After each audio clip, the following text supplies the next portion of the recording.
São as pessoas que precisam dos maiores cuidados.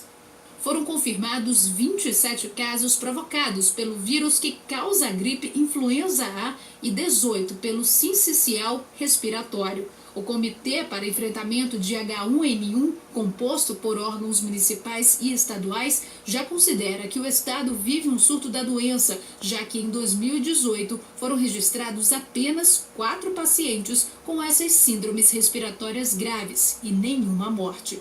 Mas de janeiro para cá, 10 pessoas já morreram com as doenças. Segundo a Fundação de Vigilância em Saúde, uma equipe do governo federal está a caminho para acompanhar os casos e uma nota técnica já foi enviada para o interior, alertando sobre a circulação do vírus.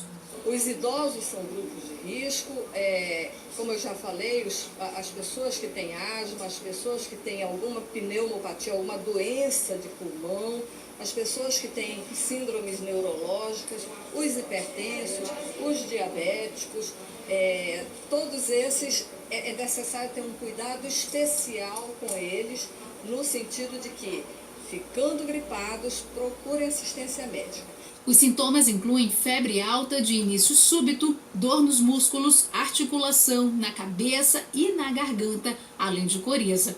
O paciente pode apresentar outras complicações respiratórias também. Na capital, 23 unidades básicas de saúde disponibilizam um antiviral específico para quem já começou a desenvolver a síndrome. Vamos utilizar 23 unidades básicas de saúde de referência.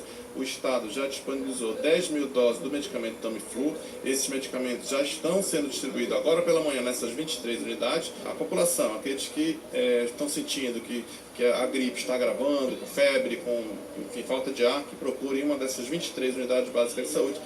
A vacina contra a doença só é oferecida na rede pública de saúde em todo o Brasil uma vez por ano, em época de campanha prevista para abril. No ano passado, o Amazonas não conseguiu atingir a meta de imunizar mais de 90% da população de risco, bebês, grávidas e idosos, por exemplo. Mas este ano já existe uma negociação com o Ministério da Saúde para tentar antecipar a chegada dessas doses aqui na região, levando em consideração que o número de casos aqui começa a aumentar em janeiro e fevereiro, no período chuvoso. Como há um aumento além do sazonal nos casos de H1N1, é necessário que haja uma antecipação o quanto antes. Tem havido um esforço para que haja uma antecipação dessa campanha já para o mês de março, possibilitando a imunização da população do estado do Amazonas. As autoridades alertam que enquanto as vacinas não chegam nas unidades de saúde, é preciso adotar formas de prevenir a doença no dia a dia. Lavar as mãos, evitar tocar olhos, nariz e boca, higienizar um item muito utilizado no dia a dia, que é o celular, ou seja, evitar entregar esse celular para as crianças, né, sem antes estar higienizado, isso é importante. E outra coisa, também ter cuidado quando vai tossir, usar a etiqueta da sorte, que a gente chama da tosse. Tossir no antebraço, ou seja, não nas mãos e depois de cumprimentar. E conforme você viu aí na reportagem, é preocupante o número de casos de gripe H1N1 registrados aqui no estado. Para se ter uma ideia do problema, no ano passado foram registrados só 4 casos. Esse ano já são 126 casos e 9 mortes confirmadas pelo vírus. Para explicar sobre a prevenção, os sintomas e como tratar o vírus influenza, a gente recebe aqui no estúdio o diretor-presidente de Medicina da Fundação de Medicina Tropical, o Dr. Marcos Vinícius Guerra. Seja muito bem-vindo ao nosso estúdio, um ótimo dia. Bom dia, prazer estar aqui, esperando contribuir com a população. Desde que foi oficialmente divulgado que há, de fato, a circulação do vírus e um surto e, consequentemente, as mortes, muita gente procurou as unidades básicas de saúde em busca da vacina. Mas essa vacina ainda não está disponível, né, doutor? Porque essa não é uma vacina, ela é produzida de acordo com as cepas que estão circulando. Então, a cada ano, como a cepa se renova, a vacina tem que ser produzida junto com aquelas cepas para que, de fato, proteja as pessoas do possível ataque do H1N1 e de outros vírus. Isso acontece porque o vírus muda de um ano para o outro, o vírus que está circulando? Ele é um vírus mutante e, portanto, tem que ser acompanhada a cepa circulante. Então, ir numa unidade tentar conseguir uma vacina que sobrou da campanha do ano passado, não tem garantia de eficácia, né? Não tem nenhuma garantia de proteção, porque aquelas vacinas que podem ter restados nas unidades, elas são de fato recolhidas porque não tem a segurança que se pretende quando se usa uma vacina, que é de imunizar a pessoa contra a doença. E um outro problema é a questão da sazonalidade da doença, né? Normalmente a campanha começa no mês de abril, quando o vírus começa a circular no restante do país. Aqui a gente tem um clima diferente, um tempo diferente e, consequentemente, ele chega mais cedo. Só que a campanha começa mais tarde. O governo do estado, junto com a prefeitura, todo o setor de saúde está tentando se mobilizar para antecipar essa vacinação aqui. O problema é que a vacina ainda não está pronta, né? Ainda não está pronta. O Instituto Butantan ainda não tem a produção iniciada para a vacina desse ano, para liberar a vacina para este ano. Normalmente é em abril, convencionou-se quando do primeiro surto, em 2009, da primeira epidemia, 9 de abril, que era um sábado, que quando a gente consegue alcançar a população em maior número, ela está liberada para comparecer aos postos que são montados. E até também em coincidência com o momento propício para a maior circulação do vírus. Esse ano nós temos uma diferença de clima, uma umidade, tudo favorecendo então a transmissão das doenças respiratórias, dentre elas a gripe. Agora, apesar de não ter a vacina, tem um retroviral que é utilizado para quem já está com o vírus H1N1, para tratar essa doença. Existe aí o Tamiflu, está distribuído em 23 unidades básicas da Secretaria Municipal de Saúde, também tem nas unidades de saúde do Estado, e é bom ressaltar que, estrategicamente, essa distribuição se dá em 11 unidades da capital e em 12 da zona rural da cidade de Manaus. E isso é uma facilidade para a população. Só que elas devem procurar precocemente o atendimento nessas unidades para que seja reconhecido o estado gripal grave, ou síndrome respiratória aguda grave, para que a medicação possa fazer efeito, que tem que iniciar pelo menos com 48 horas.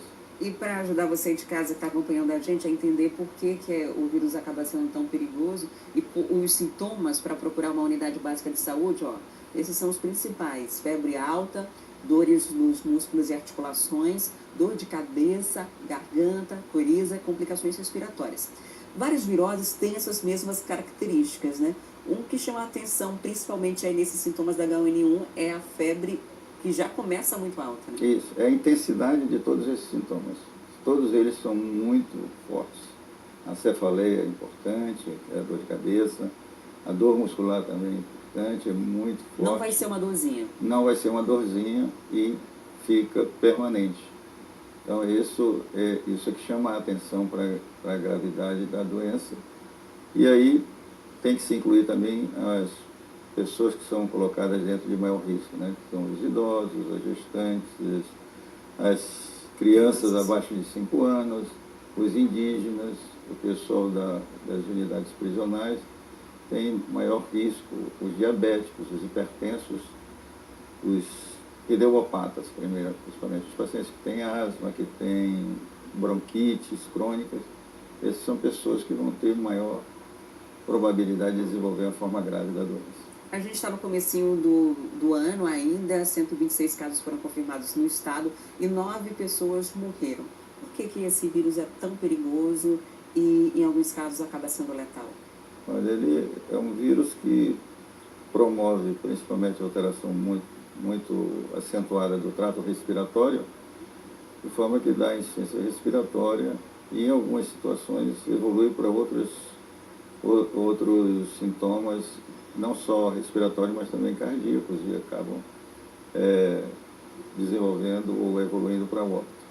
Para que as pessoas não fiquem tão preocupadas diante desse cenário, evolui para a morte os casos que acabam chegando na unidade de tratamento mais tarde? Como é que é esse processo para que a pessoa acabe tendo o quadro agravado de saúde? Essas pessoas que estão dentro desse quadro aí desse número dos óbitos, todas foram atendidas nas unidades em um período superior a 5 dias, 8 dias. Então são pessoas que já vieram graves para dentro do sistema de saúde e que aí não teve mais oportunidade de resgatar a saúde. Para quem está em casa agora, de repente, com uma febre alta, está com esses sintomas que a gente acabou de falar, qual é a orientação? Que local específico tem que ir? Tem que ir no Tropical? Pode ir numa unidade básica, num pronto atendimento? Qual o local para o primeiro atendimento? Toda a rede de saúde foi treinada para atender os casos de síndrome respiratória aguda.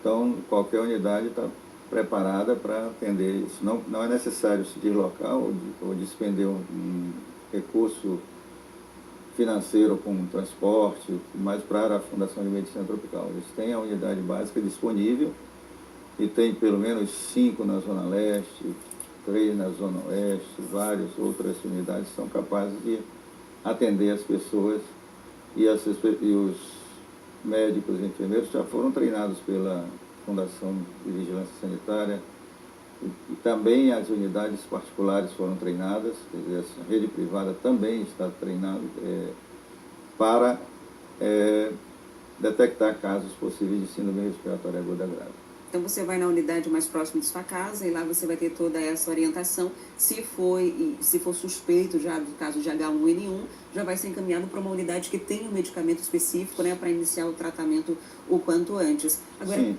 quanto a essa possibilidade de antecipação da campanha de vacinação, o senhor acredita que isso pode acontecer agora no mês de março ou vai precisar esperar abril mesmo? Olha, o esforço do governo estadual e do governo municipal está sendo nesse sentido. A disponibilidade do Butantan é que nós não sabemos se ele vai poder atender essa demanda e espera-se que ele tenha a capacidade de atender essa demanda, porque entre vulneráveis na cidade de Manaus tem mais de 1 milhão.